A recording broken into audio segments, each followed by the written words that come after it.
Bem-vindos ao LLcast. Meu nome é Roberta Santo e eu estou aqui de intrusa neste podcast. Desta vez, eu cuido da comunicação, tá? Da Loreta, só para vocês saberem por que eu aterrisei aqui do nada. Mas nós hoje vamos tratar de uma pauta muito séria. E aí eu acho que vale... sua ideia, que foi a sua ideia, então... Porque a gente precisa educar, né, isso. As pessoas. Uhum. Então, assim, aí por isso que eu tô aqui para contar um pouquinho de profissão, na verdade, né? Loreta é médica, todo mundo sabe. Lucas é médico, todo mundo sabe. Larissa Canivilo, a nossa convidada especial, futura médica. E muito obrigada, Larissa, pelo seu tempo de vir aqui conversar conosco. Ela vai contar, acabou de entrar na faculdade, vai aprender tudo de medicina e ela vai contar pra gente o que é ser uma boa médica, pensando em ser uma boa médica, certo? E por que eu tô falando isso? A medicina está com um problema. Virou mercadológica. Tudo bem você ser um bom médico e ganhar dinheiro. Todo mundo quer ganhar dinheiro, todo mundo tem boleto para pagar e todo mundo quer realmente ser feliz. E o dinheiro, brincadeiras ou não, traz felicidade. Mas qual é o limite de ser um bom profissional e fazer medicina só para ganhar dinheiro? O que eu preciso ter de essência para efetivamente prestar um vestibular de medicina? O que eu quero? Ser rica? Ser influencer? E aí? Larissa, conta um pouquinho pra gente por que você optou pela medicina. Ai, que vergonha. Pode falar. Eu acho que eu cresci, né? Meus pais são médicos, muita gente da minha família é médica, então eu cresci nesse ambiente. E aí eu fui vendo e... Quando eu era pequena, minha mãe me levava para fazer consulta com ela e eu peguei gosto. É muito legal ver como você ajuda as pessoas e realmente muda a vida delas, cria laços, é bem legal. Então, acho que foi mais nisso também. Cria laços. Vamos destacar um pouquinho essa palavra. Ah, ela é médica porque o pai e a mãe é médico. Não necessariamente. Podia ter feito outra faculdade e ser uma excelente advogada, administradora, arquiteta, enfim, comunicóloga, né? Cada um escolhe uma profissão. Lori, falando disso, eu acho que assim, né? Eu gosto de ressaltar porque a Loreta, de fato, ela cuida do paciente. E o Lucas também. Eles têm amor pela profissão, efetivamente. E entendem o paciente com empatia, com carinho e com respeito. Eu acho que parabéns, você já passou isso para ela. Como que é transmitir esse carinho e esse tempo que você gasta com o paciente? Não só, é óbvio que o paciente sente, mas, de repente, para os seus filhos também, a importância da sua profissão. Na verdade, assim, ela tá comigo desde a minha barriga, né? Uhum. Então, quando elas eram pequenas, eu sempre trabalhei muito e para aumentar o tempo que eu ia ficar com elas, eu ia passar visita e levava as meninas, ia operar e fazia elas me esperarem. Então, elas cresceram dentro de um ambiente. E esse ambiente era tão amoroso, porque eu ia lá, passava visita nas pacientes, elas falavam assim, Larissa, eu falava, é minha filha. Aí ela entrava, via as pessoas, via o carinho que tinham. Tanto é que agora ela está no consultório lá comigo, as pacientes falam assim, nossa, eu conheci você pequenininha, tava internada e te vi. Porque, assim, a medicina, para mim, é cuidar de outra pessoa. Então, eu sou uma pessoa que, normalmente, eu acabo atrasando minha consulta, muitas vezes, porque eu não consigo fazer algo mal feito. Então, às vezes, eu perco um tempão no sentido de gastar a consulta para explicar alguma coisa para alguém que está sendo enganado. E eu prefiro atrasar a consulta e fazer direito, e que alguém vá embora porque não quer esperar, do que fazer correndo e, de alguma forma, prejudicar alguém. Então, o maior medo que eu tenho na minha vida, o maior receio, é um dia eu prejudicar alguém. Ou porque eu estava com pressa, ou porque eu errei, porque complicação, como a gente falou no episódio passado, acontece. E esse respeito ao ser humano eu aprendi com os meus pais. Meus pais vieram de outro país, então a gente sempre foi muito unido. E foi o que eu tentei passar para ela, né? Essa humanização, porque eu não admito você maltratar outro ser humano. Então, só pode gritar, porque eu gosto de gritar, né, amor? Você já tem alguma área específica ou você já pensa nisso ou é muito cedo? Muito cedo. Não conheço nada, sou leiga.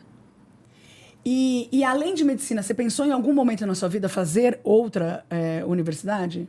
Eu tinha pensado em fazer economia, porque eu gosto bastante. Mas aí, não sei, preguiça. Muito número. Boa, boa. É verdade. E você acha que você vai ter a mesma empatia e a mesma entrega e entendendo essa importância da medicina enquanto se oferecer, né? Se dar ao outro ser humano? Acho que sim, né?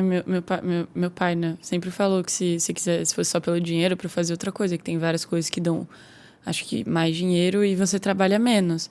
E então, eu acho que é uma escolha não sobre o dinheiro, mas sobre o que você quer da sua vida, né?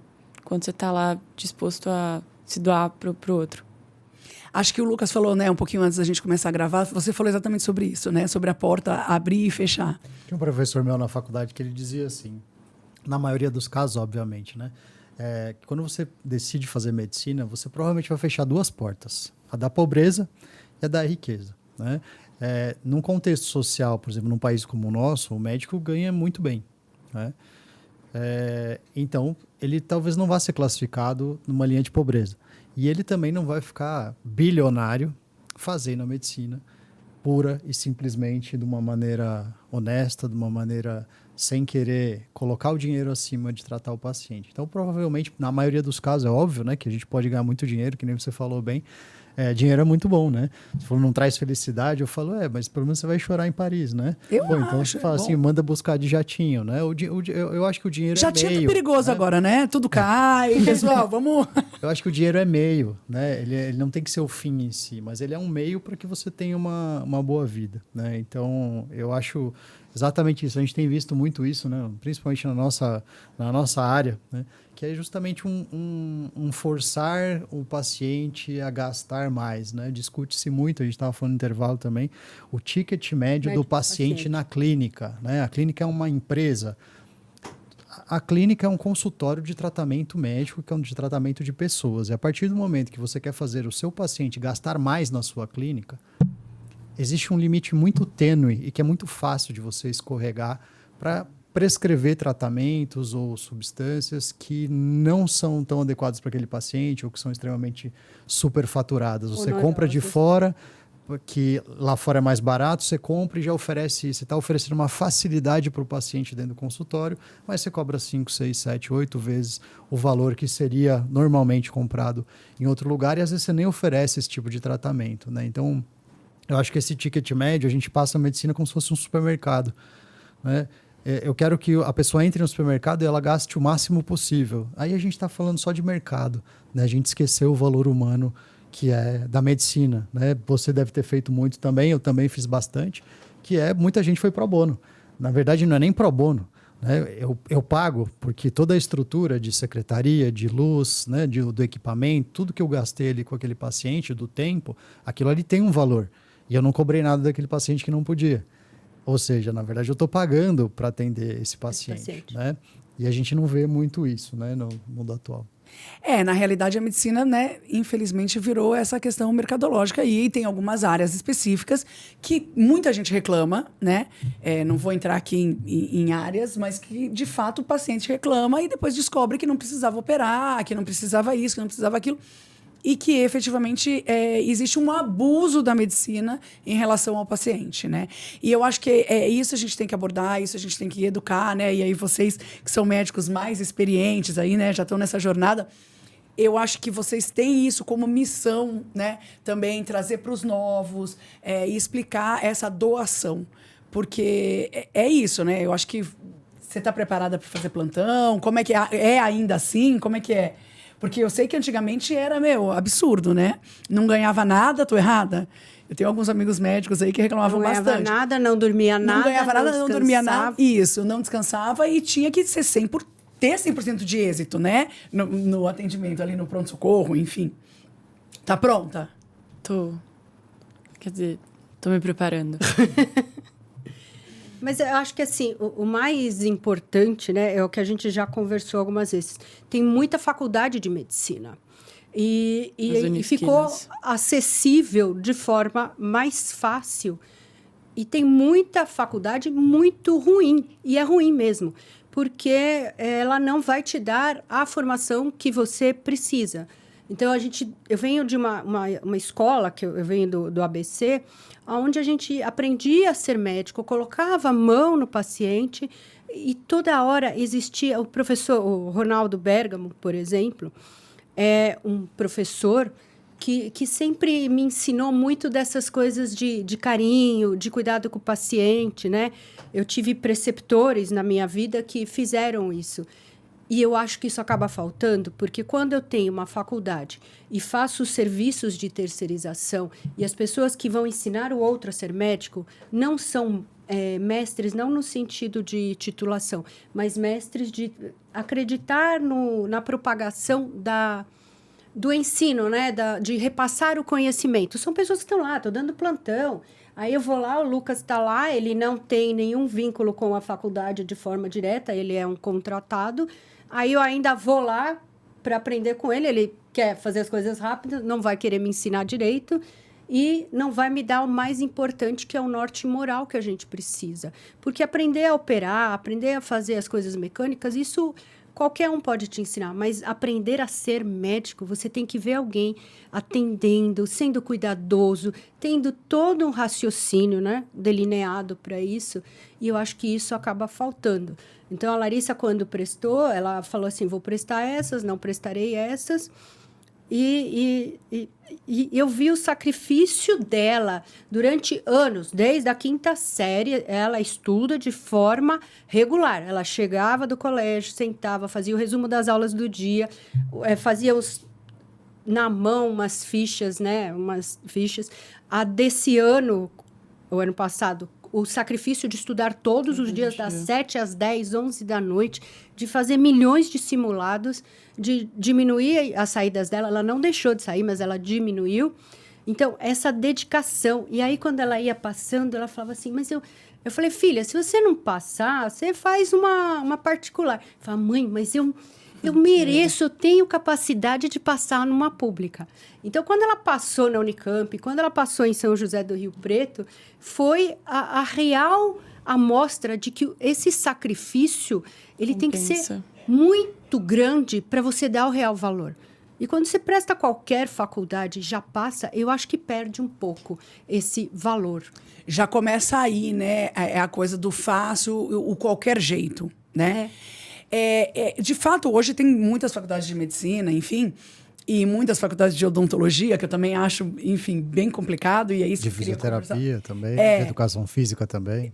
De tudo, psicologia, de tudo. Mas, assim, o que eu acho engraçado, porque, assim, é um fato real, e aí depois eu quero que você conte pra gente, tá, Larissa, se isso vai acontecer. Eu espero que não. Mas eu tenho uma amiga que ela fez odontologia, etc., e aí ela falou que algumas pessoas estão fazendo odonto em EAD, né? E aí eu acho interessante, porque em que momento você vai conseguir, sei lá, obturar um dente no EAD, né? E eu imagino que vocês precisam de corpo, tanto, né? E obviamente a medicina muito mais. Você precisa de um corpo real. E também já ouvi falar, não sei se é verdade, tá? Que hoje as faculdades de medicina, elas têm alguns bonecos, 3D, é tudo muito tecnológico, moderno. Não estou nem discutindo que modernidade é legal, imagina, eu adoro. Mas aí é uma pergunta para vocês, né? Um boneco 3D, é possível aprender a operar? Olha, você aprende a operar operando muitas vezes, né? Mas eu acho que para o conhecimento teórico ele é importante, né? Eu acho que a gente vive hoje a tecnologia modificou muita coisa. É muito difícil você ter centros de anatomia, de você conseguir liberação, né, de cadáveres, por exemplo, para fazer dissecação. Essa é a grande diferença de uma faculdade mais antiga e das mais novas, que podem ter muita tecnologia, mas não têm acesso ao cadáver. Posso dar um adendo? Mas não tem acesso por quê? Existe alguma burocracia? Existe uma grande burocracia para fazer isso. Toda uma regulamentação para você ter os cadáveres dentro da faculdade de medicina. Aí a ideia são bonecos. Sim, você consegue ver eu acho muita coisa. Muita coisa. Acho que a tecnologia é muito importante, né? Você pode, por exemplo, ter no 3D os cortes transversais do cadáver, onde você vê cada estrutura também. Então, para aprender anatomia, eu acho que é muito interessante, né? Não dá para dissecar, né? Não dá para, talvez, para você dissecar ou ter o manuseio dos tecidos, como é dar um ponto num tecido específico, real, né? Num tecido real, né? Então, apesar de você ter simulações, isso nos Estados Unidos a gente tem bastante meios de você fazer treinamentos, né, simulados, mas a prática mesmo vai fazer falta, né? Vai fazer falta. E como diz na Marvel, né, grandes poderes vêm com grandes responsabilidades, né? Então, você vai estar lidando com uma vida humana, né? E você vai precisar realmente desse estigma social todo que o médico tem, né, dessa responsabilidade, até para não enganar o paciente, né? E para ter a honestidade, que eu vejo que é uma coisa que se perde hoje em dia também, se você não sabe, não faça. Não faço. Encaminha. É isso. Não faça qualquer coisa. O problema é que às vezes a gente chega numa ignorância a tal ponto que a pessoa nem sabe Que ela não sabe direito, né? E aí a gente acaba vendo algumas atrocidades. Então, eu acho que a tecnologia está aí sempre para ajudar a gente, né? Eu assisti aula no retroprojetor, né? Hoje em dia, por exemplo, Lucas, né? Eu acho desnecessário você estar na faculdade para assistir uma aula teórica. Eu acho que você poderia assistir uma explanação online, talvez não ir todos os dias. Mas na faculdade, ao mesmo tempo que você tem esse ingresso da tecnologia, você vai ter que também mudar esse currículo para que esses alunos se desenvolvam da parte psíquica, da parte humana, da parte relacional, porque eles vão lidar com pacientes, né? Então, com pessoas. É exatamente isso, né? Você tem que ter um hospital, escola, você cuidar. tem que ter acesso à pessoa real. Acho que para treinar, o boneco é interessante, o 3D é interessante, mas na vida real, gente, é vida real. Nem sempre acontece aquilo que está programado. Para aprender a operar, você tem que operar muito e muito tempo para pegar as alterações de anatomia, as alterações de sangramento e poder se virar. Mas isso é uma coisa muito específica. Acho que para aprender a pegar veia, pega no bonequinho, mas uma hora você tem que ter o real. Então, ter hospital escola é muito importante. Ter um hospital escola onde você tem alguém que é responsável por aquele aluno é importante. Você terceirizar isto é muito ruim, né?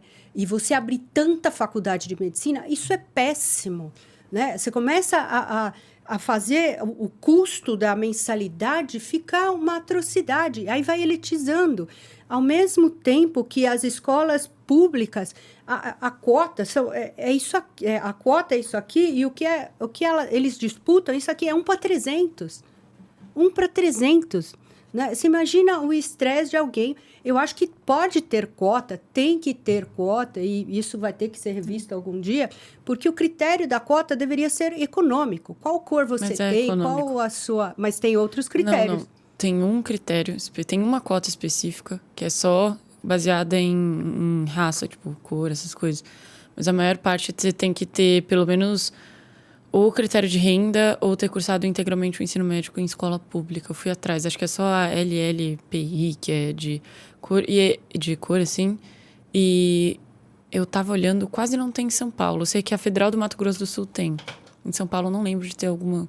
Mas assim, a relação cota e ampla concorrência ficou um pouco... Desproporcional, né? Desproporcional. Porque, na verdade, as pessoas fazem as lutas ao inverso, né? Eu preciso melhorar a base para pulverizar o conhecimento. Não, eu dou vaga, mas eu não melhorei a qualidade.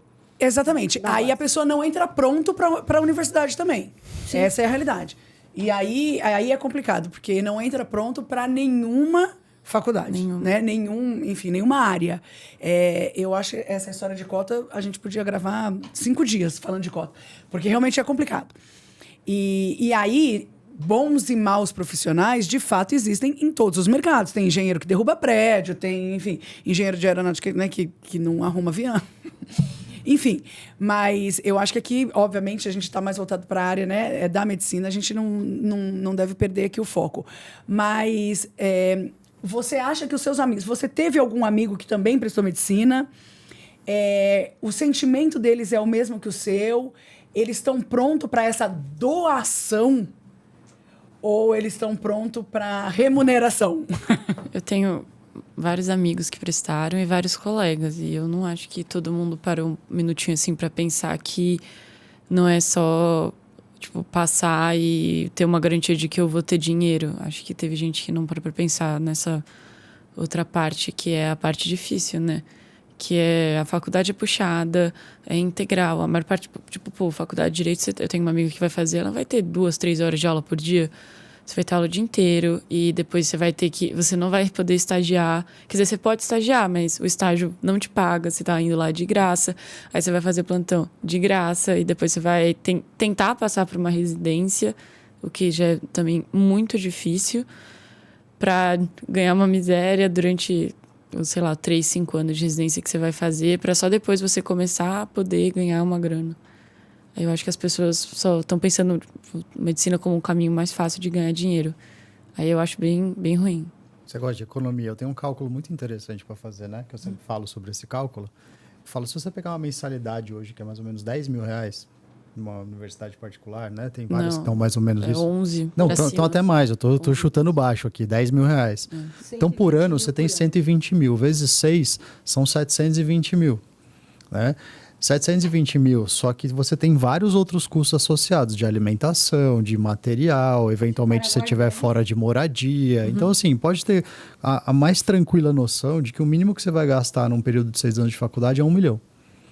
Então, ou seja, você pode ser milionário. A gente vê muita propaganda na internet, né? Torne-se milionário, né? Em menos de 5 anos.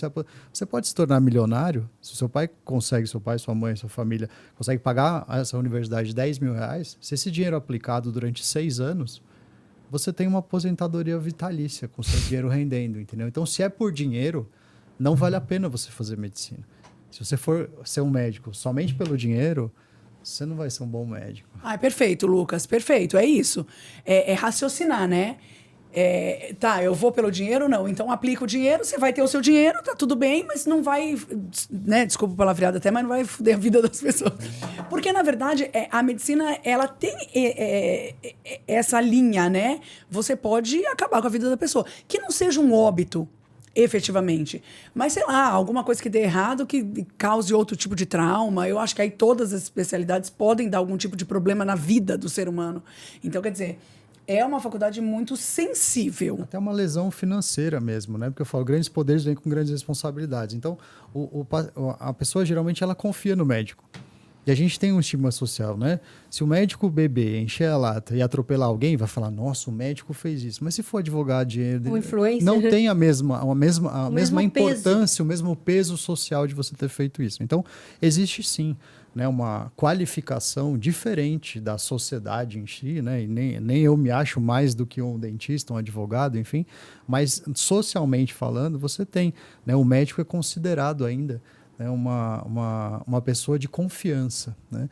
Então, acho que a partir do momento que você engana o paciente, fala, não, toma essa fórmula aqui que é fantástica, mas é só porque você está ganhando dinheiro, eu acho que isso é hediondo, né? Porque você está usando da confiança e, né, desse estigma de status, né, ou consideração social que você tem do médico, justamente só para fazer dinheiro, entendeu? Então, você está prejudicando, né, toda essa visão que todo mundo tem sobre o médico, sobre ser um profissional com ética e com confiança, né? Posso dar um adendo? Eu indiquei até para minha mãe, muito bom esse podcast, chama Prato Cheio, muito bom. A gente tava ouvindo um dos episódios que era sobre amamentação, e eles estavam falando de um grande problema que eles tiveram alguns anos atrás, que era com fórmula para bebê, porque você tinha as empresas de fórmula, elas patrocinavam, davam uma grana assim para os pediatras, indicavam, então tava a facilidade lá de ter bonitinho uma publicidade no próprio consultório, e eles ganhavam em cima de recomendar a fórmula. Então, às vezes eles distorciam um pouco a realidade para fazer parecer que a fórmula era melhor do que o leite materno, mesmo não sendo verdade, porque eles iam ganhar mais dinheiro em cima disso. Então, acho que é um pouco nesse sentido de tentar arrancar dinheiro em benefício próprio, né? Infelizmente, os laboratórios também ajudam bastante, né? E fábricas, indústrias e etc.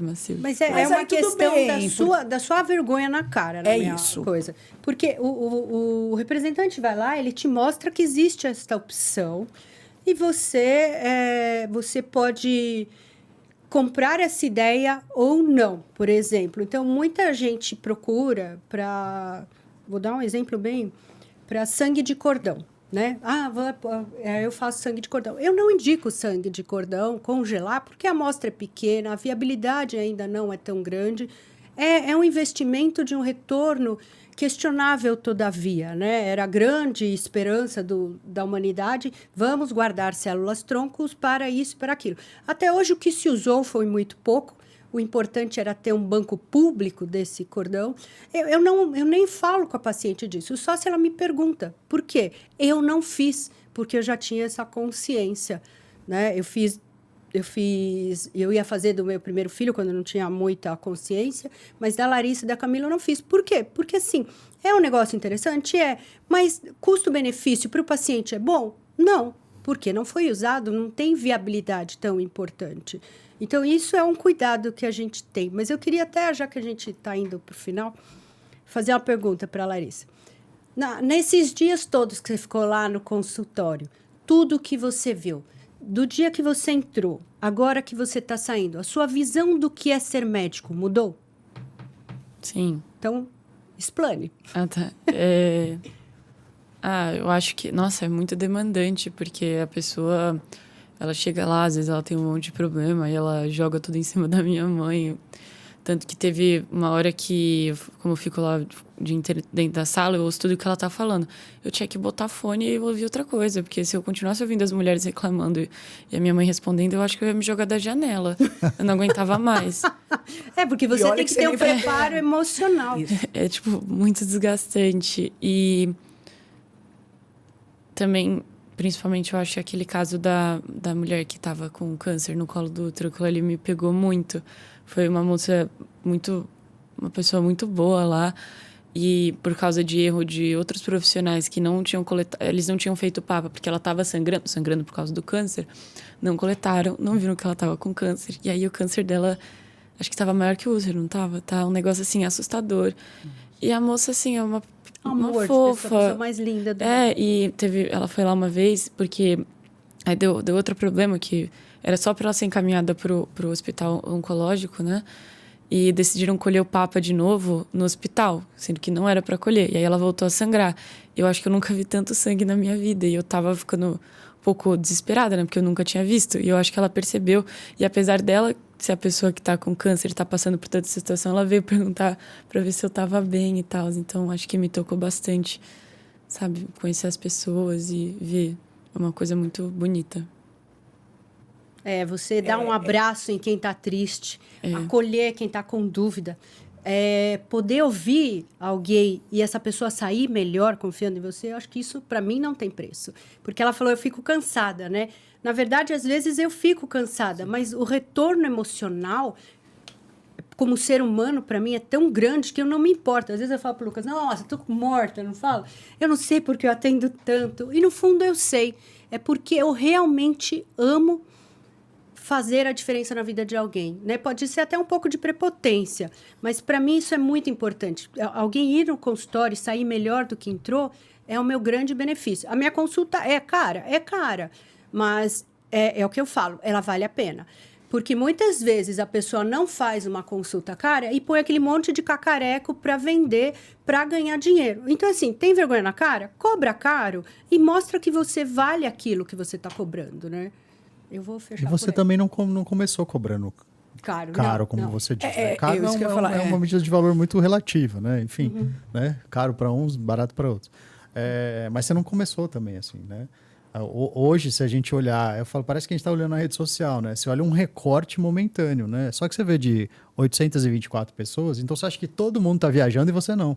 É isso mesmo. Você segue 5 mil pessoas. Dessas 5 mil, 200 estão viajando. Isso. Aí você fala, acha que todo mundo está viajando e a sua vida que está uma desgraça, entendeu? Então, se você olha só para consultas hoje, por exemplo, né? Você está vendo só um recorte de hoje, né? Mas toda a sua história, trajetória levou a que você pudesse cobrar isso, né? Eu fui, até posso assim, antes, né? Eu falei que ia fechar. Eu fui uma pessoa que eu sacrifiquei muito minha família pelo meu trabalho. Porque um dia eu estava falando com a Adriana, minha amiga, aí eu falei, fiquei emocionada. Ela, amiga, então você não está tão workaholic como sempre. Porque a profissão, para mim, sempre foi muito prioridade. E muitas vezes eu deixei de viajar Natal, Ano Novo com eles por conta disso. Porque, na maioria do tempo, as escolhas vão ser assim, eu vou com a minha família, eu vou ter que ficar aqui por causa do paciente. E aí você tem que ficar por causa do paciente. Então, até esse peso de responsabilidade a gente tem que ter. Porque eu não posso ir viajar se eu me comprometi com alguém ou para fazer o parto ou para fazer uma cirurgia, né? E aí, para finalizar, é isso. Isso é ser médico, efetivamente, com toda a sua responsabilidade e entrega para o paciente. Ainda mais você, né, que fazia parto. Imagina, a criança resolve nascer dia tal. Eu sempre achei difícil ser obstetra, mas tudo bem. Obrigada, Larissa. Bom, obrigada, né? Todo mundo, obrigada por aterrissar você, aqui. Porque a ideia foi sua. E aí eu conversei com a Larissa, ela aceitou. Eu falei, Lucas, ó, nós vamos ceder um espaço lá para a gente poder falar disso. Mas eu acho muito importante a gente sempre voltar a esse assunto, porque faz não sei quantos anos que a gente conversa as mesmas coisas, eu reclamo das mesmas coisas, ele reclama das mesmas coisas, e foi muito difícil, já vou até dar um gancho para o próximo capítulo, fazer o Lucas acreditar que atender vale a pena. Porque o Lucas é um bom médico, mas ele é meio esquisito. Então, ele se desgasta mais do que eu nessa luta de fazer uma medicina verdadeira. Então, foi muito custoso, eu e as irmãs dele, conseguirmos fazer ele voltar a acreditar que existe um pedaço de medicina que vale a pena ainda. Justamente, eu vou fechar, que é por conta... Só o fato de você ouvir, né? Quando você tem duas pessoas, uma na frente da outra, num ambiente fechado, onde uma pessoa está sofrendo, você precisa ser empático e entender, em fazer uma conexão com aquela pessoa. E essa troca energética, ela muitas vezes é desgastante. Né? Porque às vezes você recebe, como a Larissa falou, né, um monte de carga. Então você tem que saber, opa, esse aqui não é meu. Né? Eu entendo, acolho, mas esse aqui não é meu. Então, é um jogo que você tem que fazer. Então, essa doação, né? Tinha vezes que eu saía do consultório também, eu atendi 15 anos, a Loreta acha que eu nunca atendi na vida, mas eu atendi 15 anos. Rico, né? é rico. E agora... Mas nasci rico, pronto. Tinha horas que eu tinha vontade produção. só de tirar as coisas de cima da mesa, assim, e dormir em cima da mesa. De cansaço. Porque de energia mesmo. Essa entrega. Eu falo, se você não está ali, presente, conectado, você não vai conseguir entender aquele outro ser humano que ele está dentro de um contexto da vida dele.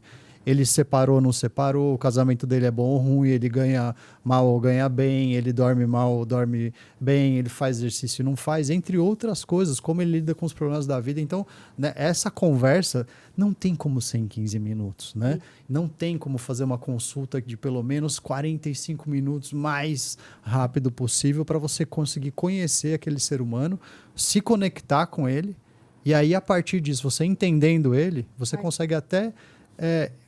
direcionar sua terapêutica melhor, né? É isso. Obrigada, Lala. Obrigada. A Larissa volta. Nada. Quando ela se formar. Tchau, pessoal. Até a próxima.